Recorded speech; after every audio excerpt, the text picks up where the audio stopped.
Apa hukum perempuan sholat ke masjid? Yang satu mengatakan perempuan gak boleh ke masjid.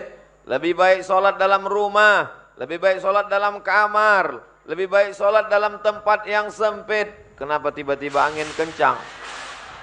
Ternyata karena belum disebutkan nama Ustadz Wijoyanto. Begitu disebut langsung tenang kembali. Kalau Tuan pergi ke Padang, jangan lupa membeli soto. Kenapa tiba-tiba angin kencang? Karena belum disebut nama Ustadz Wijoyanto. Satu kelompok, fokusnya ke sini, jangan ke pantun. Satu kelompok mengatakan perempuan lebih baik sholat dalam rumah, lebih baik dalam sholat dalam kamar, lebih baik dalam sholat dalam tempat yang paling sempit, tertutup, tidak dilihat orang. Itu ada dalilnya dalam hadis Sunan Abi Daud. Jadi kalau nanti ada ustadz yang ceramah, perempuan jangan ke masjid, di rumah aja, di kamar aja, di tempat ruang yang paling sempit, lebih selamat. Betul apa enggak betul? Betul kok, datang kemari. Karena ada hadis satu lagi, Beb. Hadisnya, la tamna'u ima Allah masajid Allah. Jangan larang perempuan datang ke masjid. Ini yang di depan saya ini perempuan apa perempuan jadi-jadian? Asli, original, bukan habis operasi dari Thailand. Jangan larang perempuan ke masjid. Adakah pertentangan hadis yang pertama dengan hadis yang kedua? Memang susah mikir kalau belum makan siang ya. Hadis yang pertama mengatakan perempuan jangan ke masjid. Hadis yang kedua mengatakan jangan larang perempuan ke masjid. Nabinya berapa? Satu. Kok hadisnya bisa berbeda? Makanya ada namanya ilmu mukhtaliful hadis.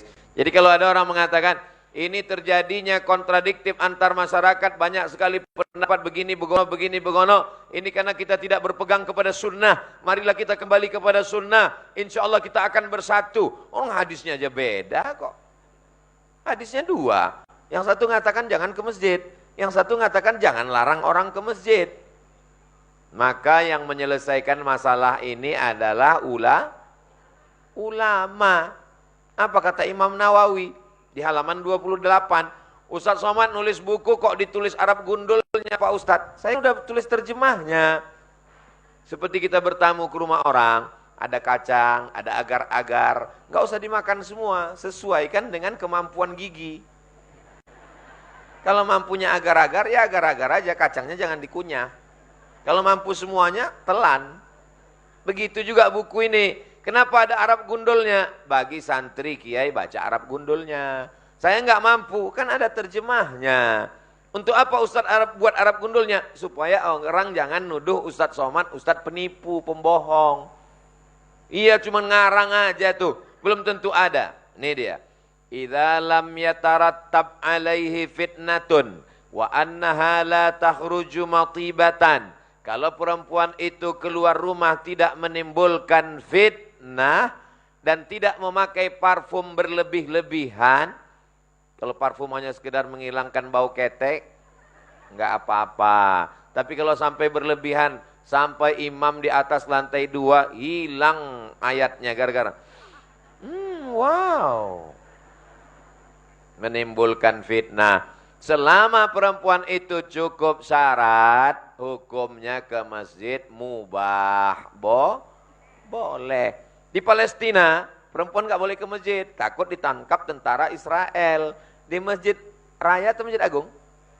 Masjid Raya Al-Ittihad, ada ibu-ibu ditangkap Israel? Nggak ada.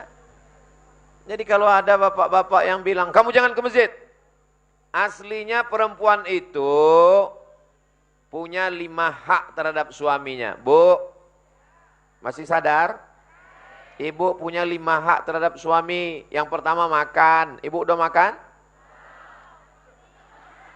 Yang kedua pakaian. Ibu sudah dikasih pakaian? Yang ketiga tempat tinggal. Sudah dikasih tempat tinggal? Yang kelima pendidikan. Aslinya suami yang mendidik istri. Tapi karena suaminya nggak bisa mendidik, maka dia lepas ke masjid untuk belajar. bukan untuk arisan. Tapi kalau ada arisannya juga nggak apa-apa selama tidak ada unsur riba. Yang kelima, mesti ada perhatian dari suami. Karena kalau suami tidak memperhatikan istrinya, istrinya akan mencari perhatian suami orang.